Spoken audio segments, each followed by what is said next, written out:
Welcome everybody to another episode of RecruitmentOps, Ops Unboxed, and today I'm joined by Daragh Jordan, founder of Magnate. How are we, Daragh? Doing good. How are you, Si? Yeah, good. You're joining me from sunny West Coast, California. Yes, yeah, not so sunny. Pretty actually cloudy. I was here for the 4th, and we all got down to the park. And because it was so cloudy, the fireworks are hidden in behind the clouds. So, but no, really, really lovely. Having some really great meetings with some agencies out here. So, always good to have a chat with you as well. Yeah, nice. And for anyone that's watching this, I'll link our episode of In the Opsy so you can go have a listen to my full interview with Daragh, which we did not too long ago from this recording as well. That's the one to go watch if you want to hear more about Dara's background and how he's got into this. But Daragh, if you could give us a high-level intro into yourself and Magnate, and then we'll get rock and rolling. Yeah, 100%. So that's great. My name is Daragh, co-founder of Magnate. Magnate is an AI scheduling assistant just for recruitment agencies. So the whole idea and the reason we started this was that we believe that no tools in the market really suited how recruiters actually work and actually solve their pain points. So we said, okay, what if every person could have an assistant that handled all their calendar and all their email scheduling, chasing candidates, chasing clients, and imagine the amount of time they give them back. So that's what we went and built. Yeah, nice. And you know what? I spend obviously a lot of time auditing agencies, their processes and workflows. Not quite to the degree of time and motion studies, but certainly sort of digging into how long are people taking doing things. And some of the biggest productivity leaks definitely sit around that scheduling piece and waiting and the waiting game that takes place. So wicked. Listen, with the stage is yours. Let me get you on stage with your screen share and let's have a look at this. And amazing. New product. Okay, amazing. So a couple things before we start. So the whole idea with Magnate and the way we wanted to build it was that we didn't want to give agencies a new dashboard, a new app, new training, all of that. Because again, you guys are all so busy, all working away all the time. We want to ensure that it just slipped into your workflow really easily and very easy to set up. So Magnate sits in your actual, whether it be Outlook here or on Gmail. And the whole idea is that you CC Mandy, or if you want to name the bot something else, into the chat. It'll function just like an executive or personal assistant. So when you set it up, you set a couple of defaults for it yourself. You set up your most common type of meeting. So whether it be in person, a Teams meeting or Meets or Zoom or phone call. You set up your availability, and this also looks at your calendar. So it looks at your calendar whether you're available or not available, and then you set the limitations of when you're able to book. One of the other things on the setup we set up was poking and follow-up delay. So if you're trying to schedule a meeting with a client or a candidate, obviously the poking and follow-up is a huge part. So I have it set here to the following day at noon. So if I go and poke you side today, it'll follow up at noon if you haven't yet responded to me. And then we have a bit of a footer then as well. And we have different packages available for that as well. We can set up Magnate on your domain, or I suppose for agencies that want to get us started quickly at our minimum package, you're able to set up Mandy at magnatesoffer.com, put your company email and website in the footer, and it's ready to go. So that's the extent of the setup. You plug it into your email and then you get going. So we have a couple of ways you can start using Mandy or Magnate. So when you're looking to set up, here's an example of a chain here. You go, hey, Daragh, I'd love to move you on to the next stage. Mandy, set up a 60-minute Teams call and include the hiring manager, info@skyparkgalway.ie. The hiring manager is available before midday on Thursday and Friday of this week. Mandy will come in immediately straight afterwards, give those slots, and then they will go back and forth with the candidate. And the whole idea around this is that I suppose Mandy is available within 1 minute to answer. So I suppose it always 24/7 always allows you to get a hold of your candidates or clients, which is a huge upside. And the other thing as well is we found a lot of agencies that are focused, let's say, in construction or pharma, is that when it's difficult to get a hold of people just on the phone for screening calls, is that Mandy can coordinate a time outside of hours. So your team are always able to book calls in. That's a really powerful one, because I spent some time working in the quant finance market, and a lot of our candidates were East Coast, West Coast, right? So they were either West Coast big tech moving to East Coast quant finance. Yeah. And the comms cycle was painful to watch, because it was about, I think it was like every 18 hours there was a reply on the thread, because they would reply while we're asleep, and then we'd come back in and do a reply, and then they'll come back. So something that could have happened instantly as soon as they replied, because they're at their laptop and they get a reply within the minute, that just nudges that stuff along really quickly, because that is really difficult when you're doing cross time zone recruitment as well. Yeah, no, 100%. It definitely, the time zone piece is the other big one. Is so, a UK recruiter hiring in the US or the Middle East, 100%. And again, what we've actually seen is, and this has actually been seen across a few different studies as well, is that when you've instantaneous scheduling, you see on average about a 5.5 day decrease in time to fill. So the way there's a lot of this talk around time to fill is increasing. A good chunk of that is actually due to what you just described there. It's, you respond at 4 p.m., they respond at 10 p.m., and then this back and forth, just trying to get on even initial screening call, never mind later stage interviews. So 100% a huge pain point that we're trying to solve that currently has no good solution for it. So I suppose you're able to just set up, when you're opening up an email, you're able to just very easily hop on here and just CC Mandy. But we want to make this really approachable for anyone jumping on the platform. So we actually have some templates here that people can click and just open. So the first one is just, hi, great to connect. Would you be free for a call this week? Mandy will coordinate a time that works for both of us. So really easy, allows people to get started. You're also able to customize what sort of call it is. So in your settings, it might be a 30-minute phone call, but let's say you're planning a later stage interview and it's a 1 hour Teams call. You're able to use this template. Hey, Mandy, set up a 60-minute Teams call and coordinate before midday on Thursday and Friday. And you're also then able to add the hiring manager's email in as well. Because I know a lot for recruiters, a large thing they do is they'll coordinate the call, they'll add the hiring manager, add the candidate, and then they won't attend the meeting because that's between the two of them. We've this fully set up that's able to handle all of that, because again, a very unique admin task that recruiters have to do that not really any other industry has to actually go and do. And the room for, if you don't get the setting right on Microsoft Teams, you have to be the one that starts the meeting. And it has happened so many times when I'm on site with agencies that people are rushing around because they need to go and start meetings, or they forgot that to change the settings. So that's such a small, silly thing to slow you down. And what a bad experience that leaves with candidate and client, both sides of the deal. Totally. They're both sitting there, they're waiting to have this screening call. Again, it's essential that, I suppose when we really got into the weeds of this, I really wanted to know that every detail. So when we onboard an agency onto this, we ensure the settings are correct, that they can they're not waiting in the lobby to get into the call. So the other big one we get is kind of two different areas.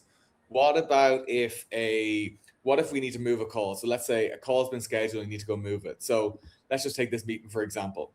Let's say this call's been booked. It's booked for 10:30 a.m. July 8th. I go, hey, I actually need to move this, Mandy. Mandy, please reschedule this meeting.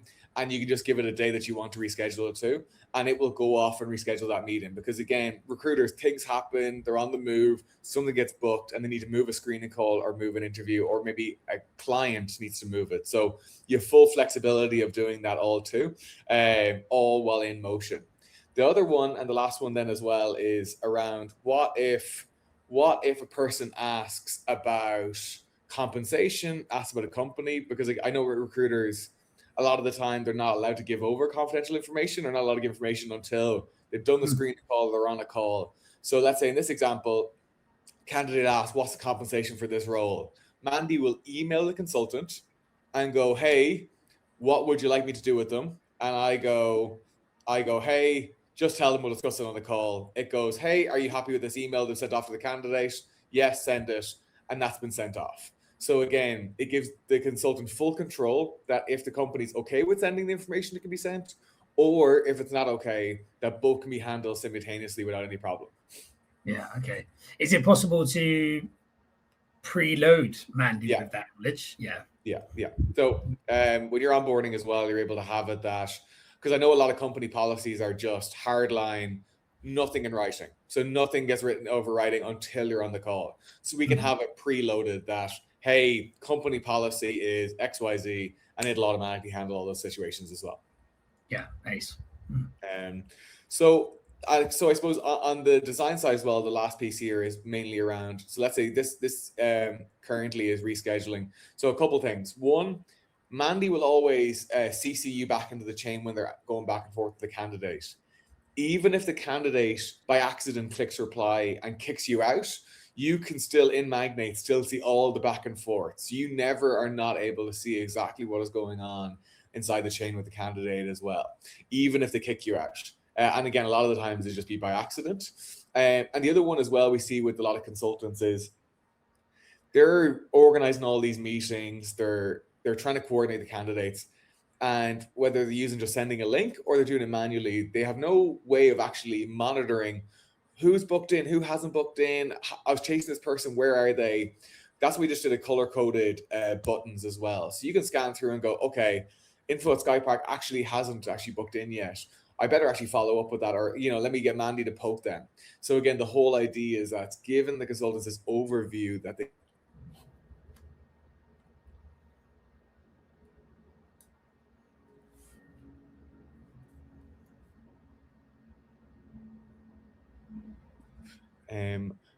and then the last one then, which I think leans kind of nicely into what you do, Sai, is around the data piece. So currently, if you want to kind of find out anything about scheduling or kind of anything in this sort of lane, it kind of has to be a time and motion study. It needs to be someone sitting down and logging every 15 minutes. What do you do? How do you do it?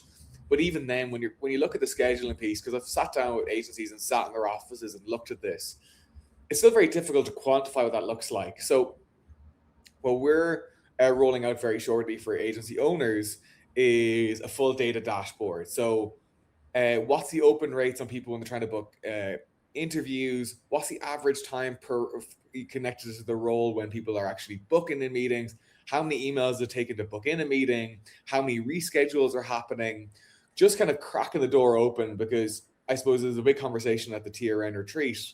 There's the data piece and then there's the gut piece. And the gut is just basically these people have years and decades of experience and they know what this looks like. They know what really good looks like. So we just want to give them the data to understand, okay, the average, let's say for financial controller, the average time when you're recruiting in London is 7 p.m. that they're actually online looking at jobs or looking to actually have screening calls. So we know that Mandy is an essential piece here because that's outside of hours and we'll always book in to help those get those candidates. I love that. I love the, similar to the piece around someone in the US replies when you're at home asleep. Even when you're recruiting in the same geo that you live in, you're not at your desk the whole time. So the fact that you can communicate with people for things like this, right? And this is close to the money stuff. As soon as we're at interview pipeline stage, we're saying there's an indication to buy from the client here. So we just need to keep moving it through the pipeline and process. So I love the fact that you can use this as an extension of yourself. The Outlook access. So for anyone that is watching this, I actually haven't seen Magnate in full, so this is my first time actually seeing it. The word you used were slipped into the workflow.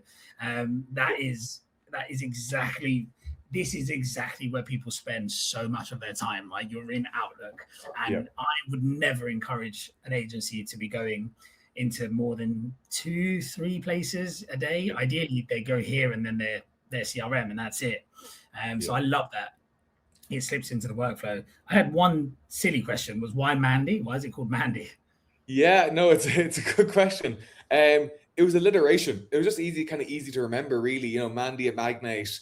Like, I suppose what we found is that, and then again, same for naming any of the other agency stuff as well. I always kind of try and promote people, if at all possible, to name their bot after kind of their company name, because it just becomes a much easier to remember. So unfortunately, no great story on that front. No, nice. Sorry, I'll let you crack on before. No. So that's kind of the extent of it, really. I suppose, and as you can see here, I suppose really embedded, like, you're just CCing it into the chain.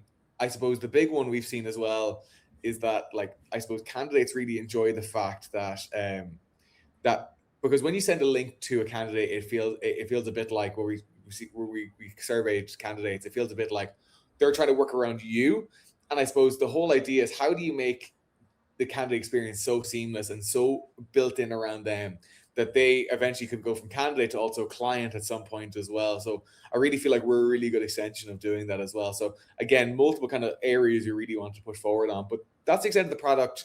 I suppose for where the future lies, we're looking at going to WhatsApp next. So we're able to have email and WhatsApp, because I know increasingly recruiters are finding that actually WhatsApp is really good for scheduling as well.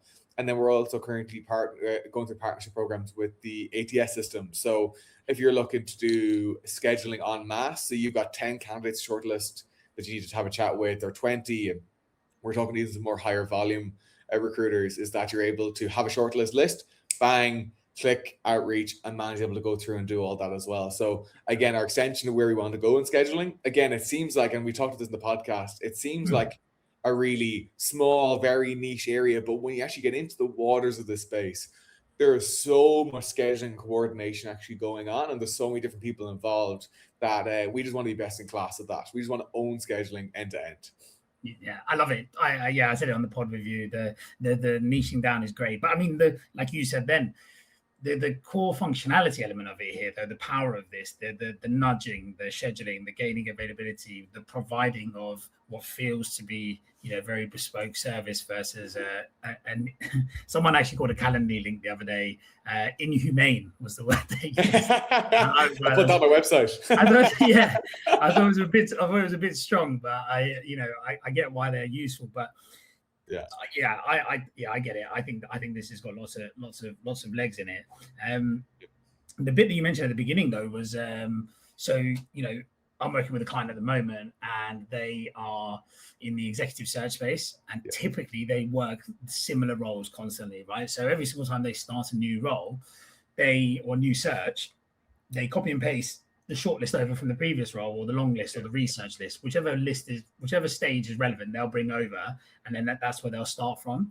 And at the moment, they have a mail shot capacity, but not they can't offer like what you said at the beginning.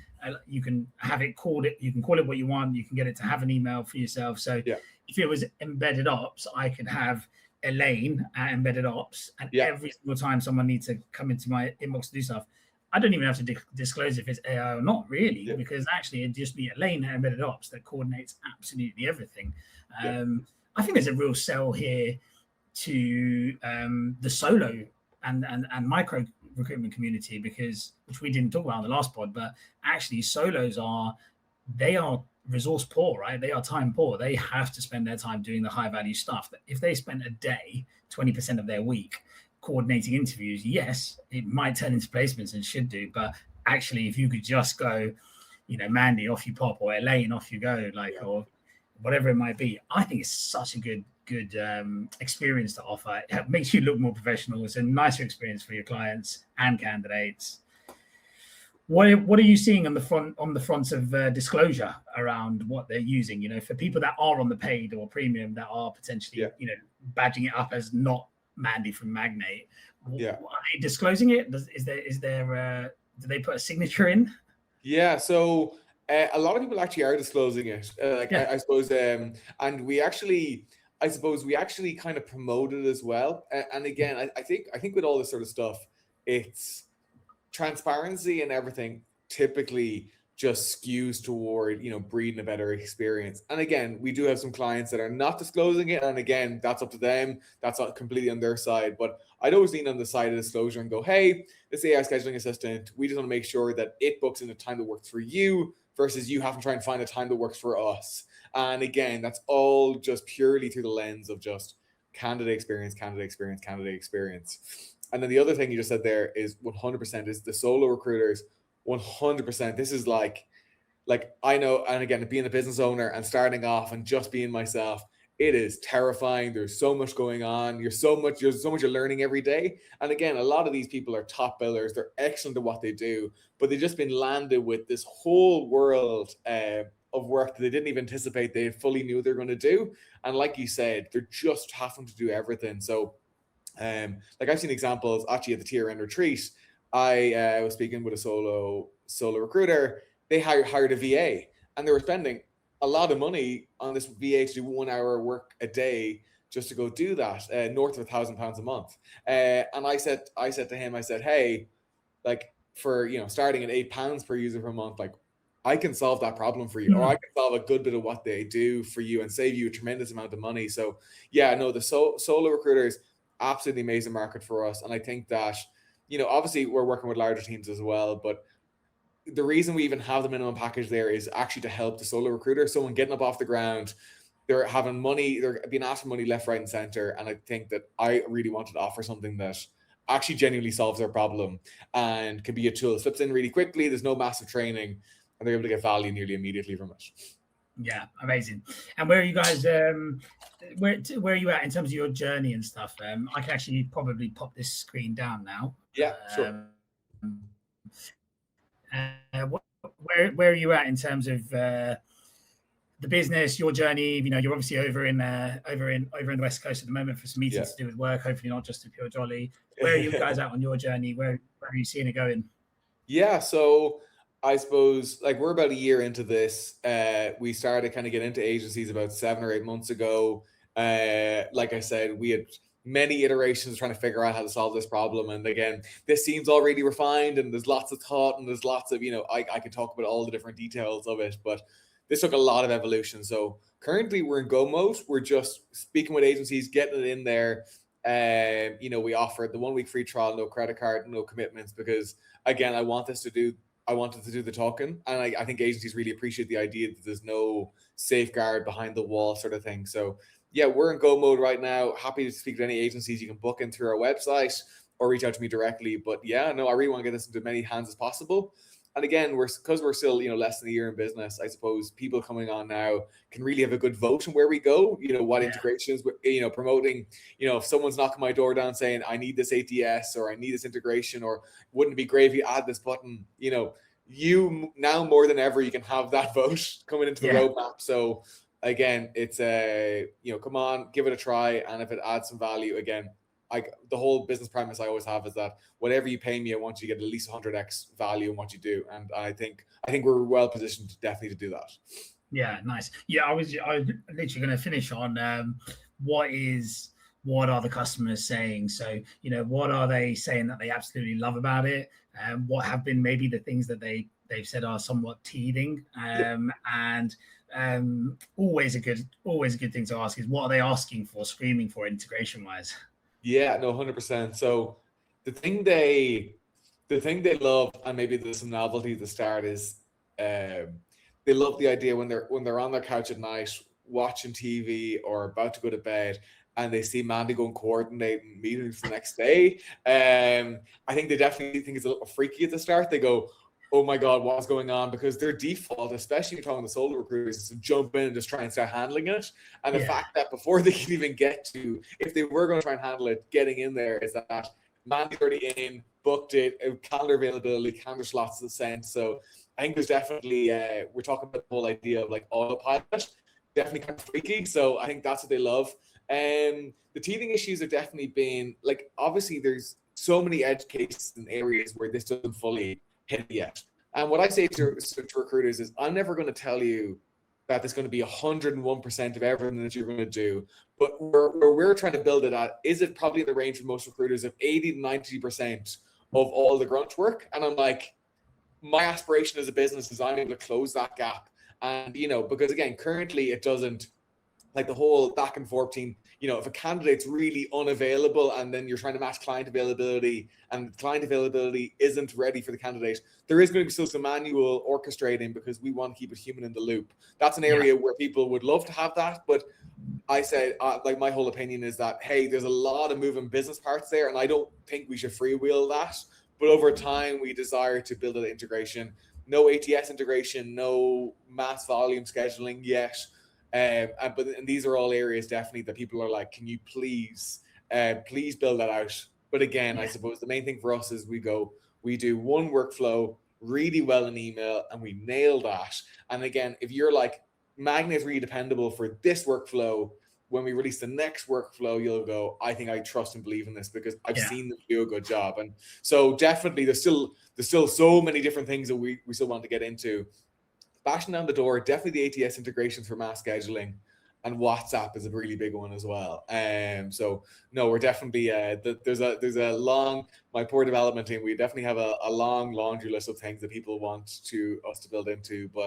And again, like I said, Si, it's hilarious. And again, you work very closely with agencies, but it's hilarious how much level of nuance, even just in recruitment. Like, because people go, why don't you do real estate? Why don't you do this? And I go, no, you have no idea. The complexity of scheduling just for recruiters is so deep. I'm like, I think I can build an incredible business just inside recruiting, and it allows me then to have this conversation where we can really deeply understand the pain and the workflow, what these people are doing. So they're going to be they're kind of the good, bad, and indifferent.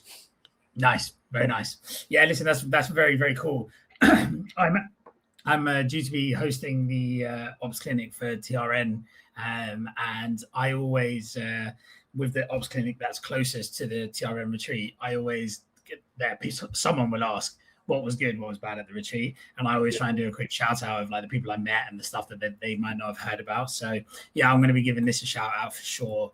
I think ops functions are constantly looking for efficiencies. I think if you've got a group of 20 recruiters and you work in a business that I don't think it actually matters the number of interviews you coordinate. Obviously it does to a certain extent, but sometimes scheduling complex interviews, infrequent interviews, they come with more nuance around availability because the person is more senior or the person is more busy, etc. So my strong recommendation from my side to go and check out Magnate. As everyone already knows, this podcast and channel is completely independent, but I think it's such a great and simple thing to go trial and just see what the feedback is. Daragh, you're going to start. What time is it where you are now? 7:43 a.m. So not too bad. Strong. I like it. I like it. No, it's okay. Like I said, I have a demo tomorrow morning at 1 a.m. my time. So for an agency based in the UK. So here at the moment, it is all go. I'm not going to be on the road. I'm going to be speaking to agencies. And again, as a startup founder, it feels incredible that we built something that people actually really want. And again, the energy of like, I hopped on here at 7 a.m. I've been up since 5:45. I'm so keen to get out and speak with people and get it out there that, I really don't mind. And again, the feedback's been good, and I just want to get our story out there. Yeah, perfect. Well, it'll be out on the Recruitment Ops channel. So thank you again, Daragh. For anyone who's listening, don't forget we've got Daragh's In the Ops episode is live, going out at the same time as this does. It's a fantastic story actually about Daragh's background and how he got into it. I really enjoyed it. We recorded it at the retreat after an evening of beers. That withstanding, it was still a very energetic conversation between the two of us. So do go check it out. Daragh's links and Magnate's links will be in the description of both episodes. See you again next week.